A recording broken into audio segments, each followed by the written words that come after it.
Es el secretario general del Sindicato de Trabajadores de la Universidad Autónoma de Nuevo León, el biólogo Rafael Garza. Biólogo, hemos estado viendo una innovación que tienes ahí y que estás dándole más garantías, más pues apoyo a los agremiados y desde las diversas facultades, y eso estamos viendo a través de la red social todo esto que has estado haciendo. ¿Tienes alguna idea para ver la forma de transmitir a otros sindicatos similares este tipo de actividades? Bueno, mira, lo que estamos haciendo, Gerardo, en este caso particular, es simplemente hacer lo que tiene que hacer un sindicato, está cerca de sus trabajadores. Entonces lo que hemos hecho nosotros es volver al origen del sindicalismo y estar viendo cuáles son las necesidades mediatas e inmediatas del trabajador y acercarle todos los servicios, porque hoy en día, por ejemplo, ahorita en la mañana entregamos canastillas maternales para las compañeras que tienen hijos y que se va acrecentando la familia universitaria, y lo que vemos ahí es decirles que en un país o en una sociedad o en un mundo que hoy está complicado, hoy los hijos de las trabajadoras y trabajadores nacen con prestaciones y buenas prestaciones.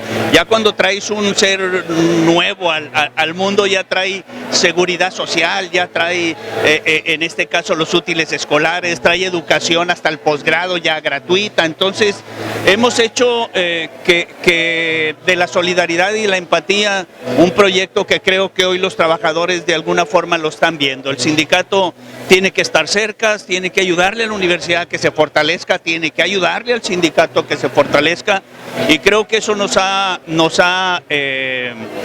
puesto en un área donde hoy acercamos servicios directamente a las escuelas y hemos tenido un trato directo muy fuerte con el señor rector, y creo que ahí la llevamos, creo que nos hemos movido y ahí la llevamos, y hoy en día pertenecemos a una confederación en el país, y tuve hoy la distinción de que me haya nombrado a mí como presidente de la Confederación de Trabajadores y Trabajadoras de toda América Latina y el Caribe, donde se encuentran todas las universidades públicas de América Latina y el Caribe. Yo soy el que las presido en este caso, y creo que eso nos ha ayudado también a tener un discurso más humano y más humanitario, y ver que en este caso particular la derecha extrema o la misma derecha tiene un discurso muy fuerte, muy excluyente, y creo que el discurso de los sindicatos es el más incluyente que puede existir en el mundo, y lo estamos tratando de transmitir en América Latina y en nuestro país y con nuestros compañeros.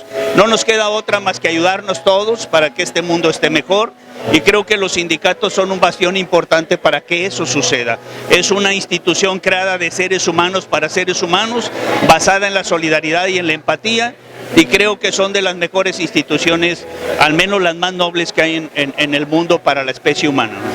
Oye, y el concepto que manejabas antes y que hablabas acerca de la repartición en relación a los presupuestos en las universidades y cómo impactaba de alguna manera los sindicatos, ¿sigue igual? ¿Se ha reacomodado? ¿Cómo lo ves ahora? Se batalla porque en las reuniones que se tiene con los diputados federales, al igual que en el caso particular el rector, que está todos los días picando piedra, y en los sindicatos picando piedra, el problema es que, nos lo dice el subsecretario de Educación, no es algo que yo lo esté inventando en el discurso, es que tenemos universidades que están literalmente quebradas. O sea, hablamos de cerca de 10 universidades, se acaba de agregar la de San Luis Potosí, tenemos universidades que tienen problemas fuertes como Oaxaca, como Campeche, como en el caso de Zacatecas o X, que en algunos casos ya no tienen ni para pagarle a los jubilados, o sea, no tienen el recurso. Entonces lo que busca generalmente el gobierno federal a veces es rescatar. Te pongo un ejemplo, la Universidad de Sinaloa tiene un déficit de más de 2,000 millones de pesos, y eso exclusivamente para poderle pagar a sus empleados, es decir, no le está pagando a los jubilados. Entonces lo que hace el gobierno es rescatar universidades que de alguna manera, no es de ninguna manera se hable mal, nuestro sindicato es extremadamente solidario con ellos, pero de alguna manera han tomado decisiones que hoy obliga al gobierno a rescatar a ellos, y entonces el dinero que debería de distribuirse entre todas las universidades, al menos las públicas estatales, se lo lleva casi el 80%, 3 universidades que de alguna manera tienen ese impacto económico, porque no hicieron un fondo de pensiones, porque algunos rectores porque se han robado el dinero, porque han aplicado malos recursos, pero entonces aquellas universidades que lo estamos haciendo bien, con unos buenos rectorados, con un sindicato que defiende a los trabajadores y que está atento a sus necesidades, pues nos dan poco recurso, porque sigue siendo un país, y con todo respeto, que al que se porta bien no le va tan bien. Y entonces esto es parte de lo que estamos nosotros. Tuvimos una reunión con el subsecretario, todo un día trabajando con él, cambiando ese discurso, diciendo que al que se porte bien hay que dar un mensaje para que nos vaya mejor. Y creo que en eso estamos picando piedra al rector. A nuestra universidad la ven bastante bien en el país, nos ven bien en el sindicato, y esperemos que la presidenta de la República, en el caso particular, porque hay una posible reunión con ella, pues decirle que estamos de acuerdo en que hay que apoyar a los compañeros que están mal, pero los que estamos bien también hay que reconocerle su trabajo y aumentarle su presupuesto para que sigan todavía mejor en su disciplina y en su orden.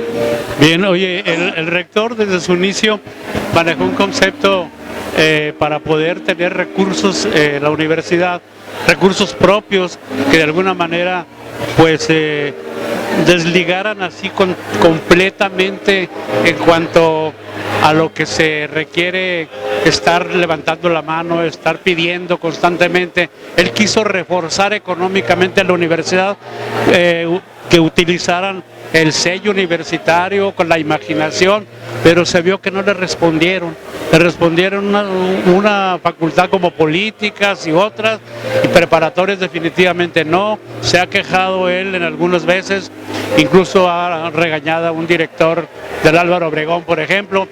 ¿Tú cómo ves esa situación? ¿Por qué no responden los directores para que entiendan esa circunstancia de captar recursos propios? Mira, nosotros, el rector, no digo que esté administrando la pobreza, pero al final de cuentas tiene una estructura bastante organizada en el departamento central, y creo que las escuelas, algunas están muy posesionadas, tienen ingresos supongo fuertes. Yo desconozco cómo se administran las escuelas, pero en el caso particular del recurso que se tiene, o que de alguna manera la universidad está tratando de administrar, creo que ha hecho el rector algo que en el caso particular, yo como líder del sindicato y en el sindicato, es el hecho de que entiendan que el mayor valor que puede tener una institución es el ser humano. O sea, no nació la universidad y luego nació el ser humano, nació el ser humano y luego la universidad. Entonces no puede estar en un segundo plano el ser humano. Y entonces hemos ampliado la cantidad de bonos de despensa, el servicio médico lo hemos fortalecido, el fondo de pensiones se sigue fortaleciendo. Definitivamente la mortificación de él es cómo acercar más recursos, y la mortificación de nosotros es dónde poner el recurso que hay en un área determinada para que la gente viva con dignidad, porque al final la grandeza de la universidad, estoy de acuerdo, aquí hay gente grande, pero la grandeza de la universidad es, tú dime con qué dignidad vive el trabajador y te voy a medir la grandeza de su universidad. Hoy tenemos una universidad con un servicio médico bastante bueno, que puede ser mejorable, claro que puede ser mejorable, un hospital universitario bastante bueno, tenemos pensiones buenas, tenemos seguridad social buena, tenemos educación buena, tenemos 203 prestaciones. Empezamos en 1964 con 3 prestaciones, hoy tenemos 203 prestaciones.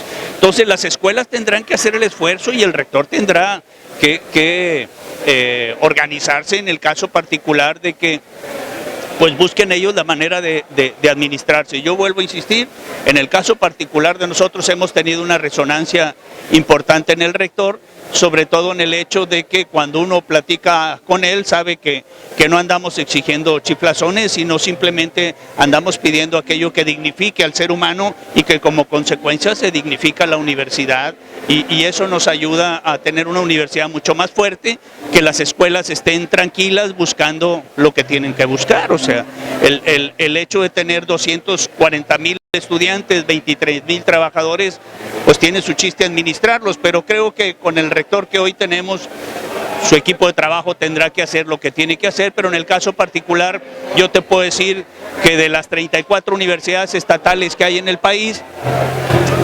algunas de ellas, cerca de la mitad, posiblemente no alcancen ni que les paguen el aguinaldo. Nosotros, yo ya lo platiqué con él y ya tiene guardado para que se nos pague el aguinaldo. O sea, es una manera como se administra, y en ese caso nosotros no tenemos ningún contratiempo.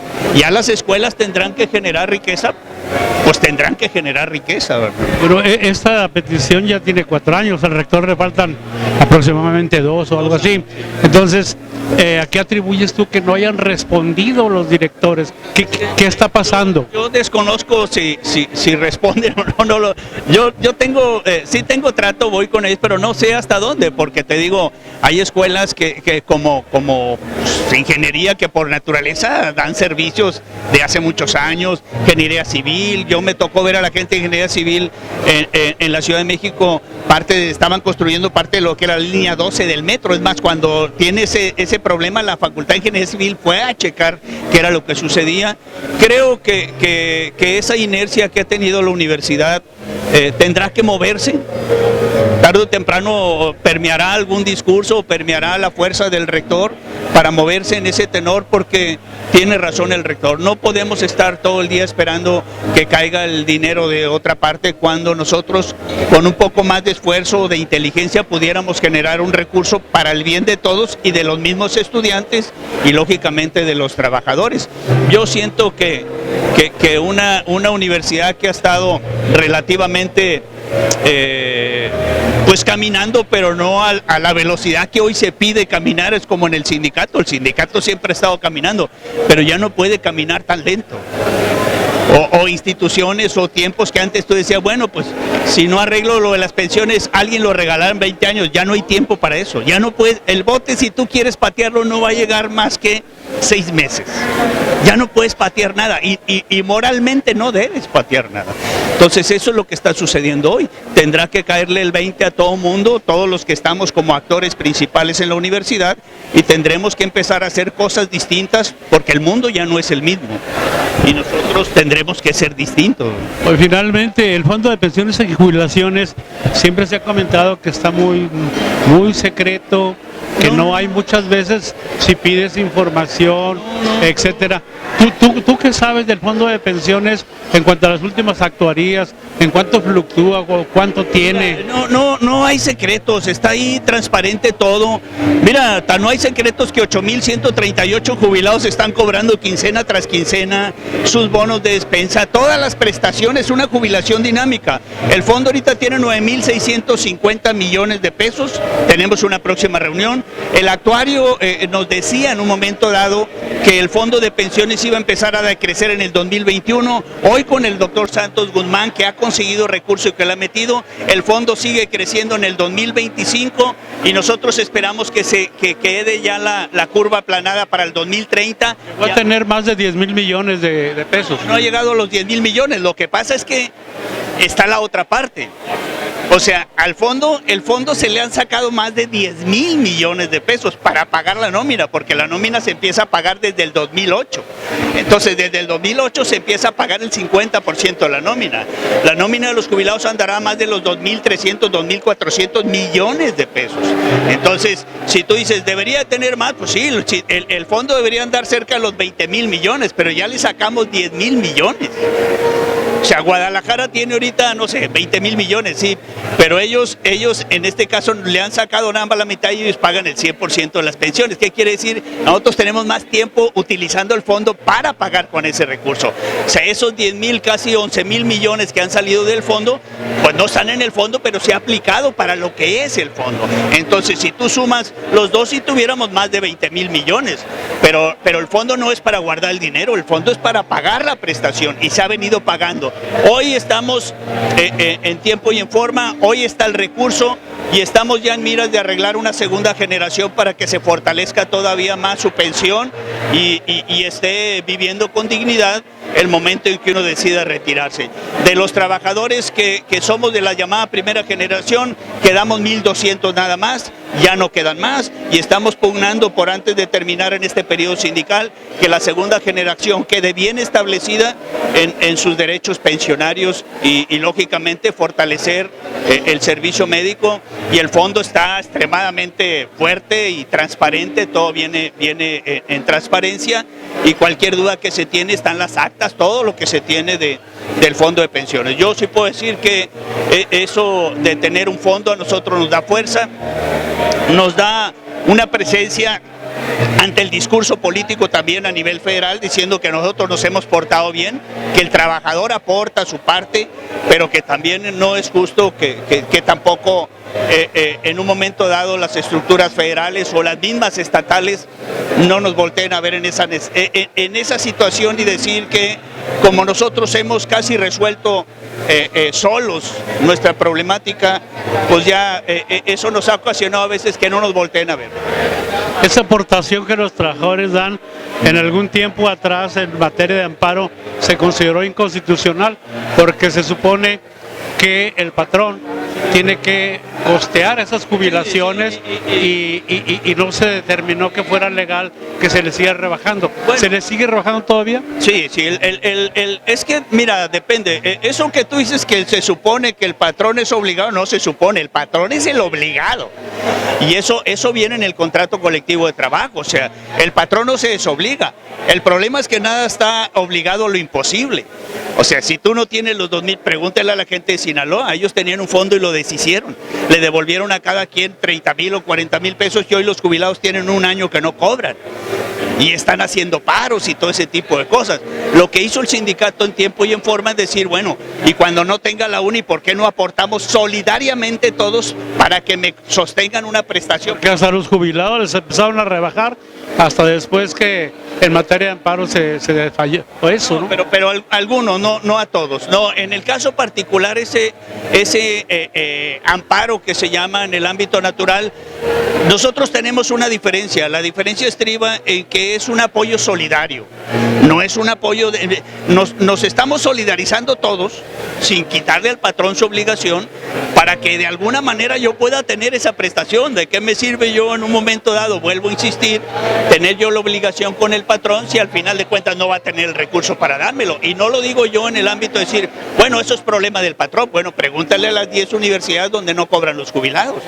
Es un problema del patrón y cómo lo resuelve. Y te acabo de decir, el déficit de la Universidad de Sinaloa son más de 2,000 millones de pesos. Tendrá que rescatarlos el gobierno si quieren pagar la nómina de activos y la nómina de jubilados. Nosotros afortunadamente con esa aportación que tenemos solidaria, bueno, pues hemos solventado esto. No quiere decir que esté bien o esté mal, quiere decir que por lo pronto nosotros lo hemos solventado.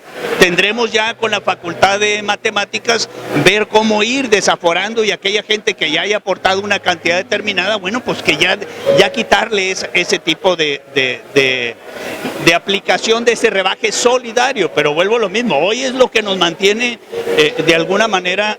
O sea, es solidaridad, no obligación. Es una obligación porque aparece en el contrato, pero está relacionada a que hicimos un pacto solidarios todos.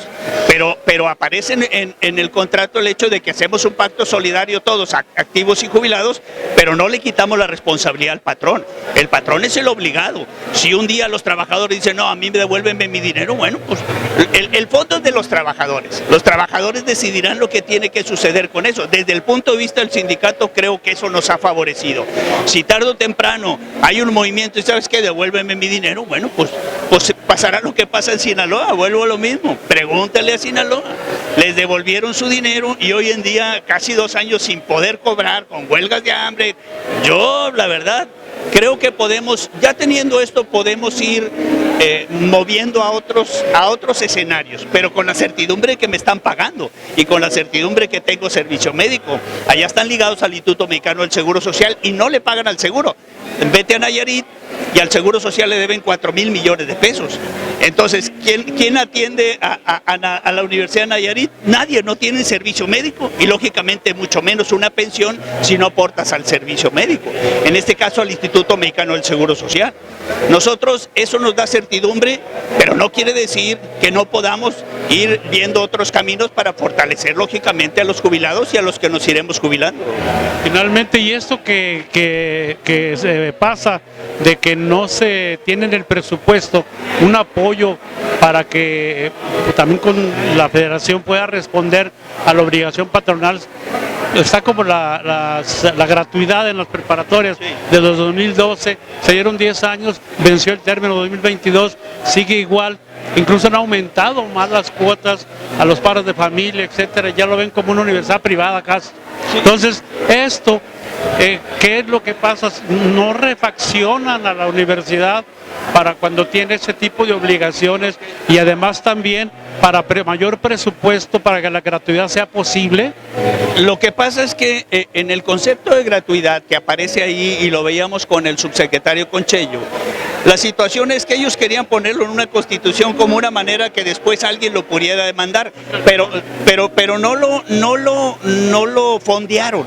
O sea, una cosa es poner, es como en el 1917 dices, bueno, la educación es del Estado, sí, pero no había primarias. O cuando dice, aquí andaba Natividad, cuando él hizo lo de los kinderes. Los kinderes son obligatorios, sí, pero no hay kinderes. O sea, lo ponen en la Constitución, pero no los fondean.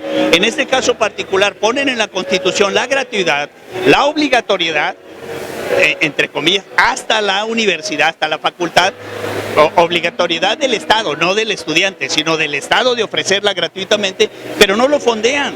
Yo he ido con el rector y la universidad necesitaría aproximadamente para fondearse en el caso particular de que fuera totalmente gratuita, hablamos de 2.700 millones de pesos. Entonces, está bien, el gobierno tiene, creo que me parece una excelente iniciativa social. Todos tenemos derecho y fue un logro de la Constitución, fue un logro de la revolución de la Constitución del 17, tener una educación gratuita, pero si no la fondeas, ¿con qué lo haces? O sea, yo estoy de acuerdo, el patrón es la obligación de esto, pero si no tiene dinero, ¿cómo le haces? Entonces los estudiantes, hoy en día, la universidad da un chorral de becas, da bastantes becas.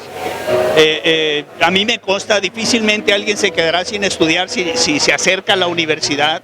El sindicato otorga muchas becas, pero al final de cuentas, insisto, aparece en la Constitución, pero una cosa es que aparezca y la otra cosa es que exista el recurso para que suceda. Sin embargo, los jueces de distrito, cuando hay una petición de amparo en esa circunstancia, lo conceden, porque dicen la federación y la universidad tienen que arreglar sus problemas presupuestales, pero yo defiendo la Constitución. Definitiva, es que desde el momento que aparece en la Constitución es una obligación, pero vuelvo a lo mismo, cuando tú te juntas con los diputados o te juntas con los subsecretarios, lo primero que te dicen, bueno, está bien, pero no hay dinero. Entonces busca la manera de solventarlo, pero no es lo mismo tener una universidad con más de 40,000 millones de pesos, como es la UNAM, a tener una universidad con 8,000 millones de pesos, donde la UNAM tiene, no sé, 320,000 estudiantes y nosotros 240,000. O sea, no es lo mismo en ese caso particular. La UNAM casi se puede decir que nació sin costo. Nosotros se ha ido generando esta universidad estatal en el ámbito de que, vuelvo a insistir, lo que nos decían en aquel tiempo es decir, ¿sabes qué? Lo único que queremos es que aparezca en la Constitución porque si alguien quiere demandarlo, tiene derecho. El problema, vuelvo a lo mismo, es que seguimos haciendo leyes, reglas, sin estar fondeadas. Y la verdad, hacerlas no está mal, pero el problema es cuándo se van a fondear. Y eso es lo que estamos día y noche. La próxima semana iremos al Congreso de la Unión otra vez para ver cuándo se van a fondear estas cosas, porque a nosotros también nos interesa, ¿verdad? Reyes también en una entrevista me dijo, las universidades generan apetitos políticos. ¿Qué pasaría si un partido político llega a pedir un amparo colectivo de una preparatoria para que no paguen sus cuotas y todo eso y empieza a entrar un precedente? Pues tendrá que hacerse lo que marca la Constitución y tendrá que responder la universidad como que tenga que responder. Yo creo que la manera de resolver todo esto no es acelerando o violentando algún tipo de situación. Yo creo que es hacerlo como lo hace hoy el rector. Le da becas, algunos pueden pagar. Yo no estoy hablando de que no deba de ser gratuita de ninguna manera, pero en el caso de la universidad nuestra, si tú vas al estacionamiento vas a ver que no hay dónde acomodar los carros. no era como los antes. En aquel tiempo la mayoría éramos hijos de obreros o de empleados. Mi padre era intendente del Instituto Mexicano del Seguro Social, yo no traía ni para el camión. Pero lo que me refiero es que creo que la universidad lo está resolviendo en el ámbito de que la gente que no tiene, y a mí me consta porque el doctor Santos es una excelente persona, es un buen hombre, consigue la beca y no le cuesta un sí. Y luego está la fundación de don Jaime Yaqui, que da becas, que los apoya hasta para irse al extranjero. Entonces, si alguien quiere tomar esas decisiones, pues tendrá que tomarlas, pero no creo que sea, creo que lo más sano es que nos acerquemos todos a ver cómo nos ayudamos todos y no ver quién puede sacarle una taja política a un tipo de este tipo, porque no abona, eso no abona. Yo creo que de alguna manera perjudica, no quiere decir que los que son entes políticos no deban de hacer política, pero creo que la política más sana es acercarse, hablar con las autoridades y gestionar ante su gente lo que necesite. No hay necesidad de violentar nada, porque la universidad está abierta y a mí me consta como líder de los trabajadores a la mejoría del pueblo. Si lo hace directamente con sus trabajadores, te aseguro que el doctor lo hace directamente con cualquier persona que se acerque a la Universidad Autónoma de Nuevo León.